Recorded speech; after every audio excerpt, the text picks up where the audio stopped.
बलंगा थाना रे पहुंचला कांग्रेस टीम। वरिष्ठ कांग्रेस नेता तथा पूर्वतन पीसीसी सभापति प्रसाद हरिचंदन कांग्रेस बहु टाणुआ नेता बलंगा थाना रे पहुंची युवती को जालीदेवा घटना को नहीं आलोचना करने सहित नाबालिकार घर और घटनास्थल को परिदर्शन करछन्ती। सेपटे बलंगा नाबालिका पोड़ी हेबा घटना थाना रे गतकाली ठारू तनाघना कलेनी क्राइमब्रांच 5 जणिया टीम। एपटे राति तमाम बलंगा अंचल रे पुलिस तरफ स्पेशल टीम रो छानभिन एककालीन 3टी टीम रो पृथक पृथक भाव में पीड़िता घर समेत पीड़िता दुई बंधु घर को जाई पुणी थे छानभिन पीड़िता ग्रामवासी को पचरा उचरा करने सहित वर्तमान यह घटना 20 जन अधिक व्यक्ति को थाना को डाकी पचरा उचरा सारे किंतु घटना को 50 घंटा अधिक समय हो जाइए भी एपर्यंत पुलिस हाथ खाली। घटना उपरे पूरा कड़ाकड़ी नजर रखिछि प्रशासन। बलंगारे वर्तमान सुधा क्राइमब्रांच 5 जणिया टीम विभिन्न स्थान जाई बलंगा पुलिस सहायतार अनुधान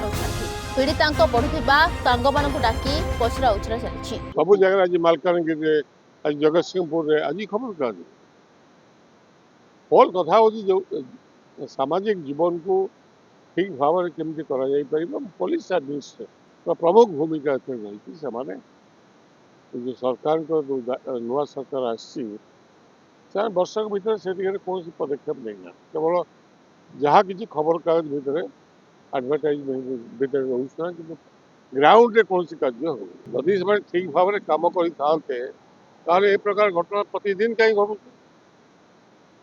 40-45 हजार महिला यदि राज्य उभा नहीं तो क्या समझ छोट पिला को सेमती 20-25 हजार पिला की बेसी है से उभा नहीं कड़े तो मामूली घटना सब नुहे ना तेणुक आपको गुरुत्वर सरकार को जो पदक्षेप नवा कथा संपूर्ण फेल कर फकीरमोहन कॉलेज में से झीटी मुख्यमंत्री की कहला 15 दिन आगु शिक्षा मंत्री की कहला लोकल एमपी की कहला दलर पिलाटी भी से पेट्रोल गाड़ी की मन निजे आत्महत्या कला घटना कहीं घटना कौन मुख्यमंत्री कर शिक्षा मंत्री मुख्यमंत्री एमपी एमएलए कलेक्टर एसपी एम कौन दायित्व कहीं से अपराधिक मामला विरुद्ध रुजु हवा उचित मुख्यमंत्री समेत ए ग्रॉस नेग्लिजेंस क्रिमिनल नेग्लिजेंस आज पर्यंत महिला कमिशन राज्य गठित वर्षे हो प्रसाद बाबू आपण को पुलिस केस संपर्क में पीड़िता अवस्था संपर्क में केस प्रोसीडिंग संपर्क में समस्त कथा रखी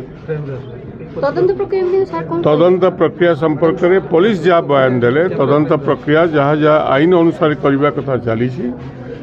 आशा कर खूब शीघ्र कल्प्रिट को धरी पारे लोके आस्था कहीं होल कथा हो आज खबर काज आपने पढ़े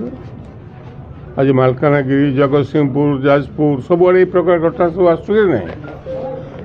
ये घटना आग को न हो ये प्रकार घटना तापर आम अधिक ध्यान देलु जे लोकंक भितर जो अवेयरनेस आनिबा कथा ये कॉलेज टी अच्छे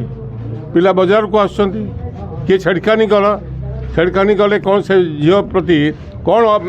कार्यानुष्ठान हवा कथा सीधा पुलिस कंप्लेन कले अनेक झील पुलिस कंप्लेन करना